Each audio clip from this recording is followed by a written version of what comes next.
Per paskutinės kelias dienas praktiškai šioje vietoje buvo priparkuotas, kaip ir šitas prabangus Mercedesas, Rolls-Royce'as, Ferrari iš Baltarusijos. Ir ką daryti su tokių prabangių automobilių šeimininkais, kurie nepaiso kelių taisyklių ir kurie galvoja, kad jie turi teisų per daug. Matyt, tankas yra geriausia priemonė.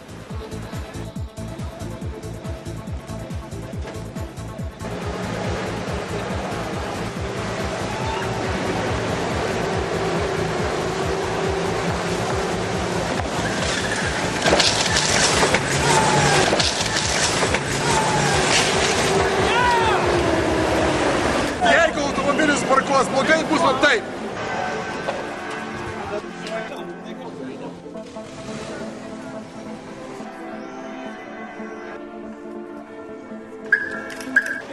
Sveiki, kitą kartą laikykitės kelių taisyklių. Pasistengsiu.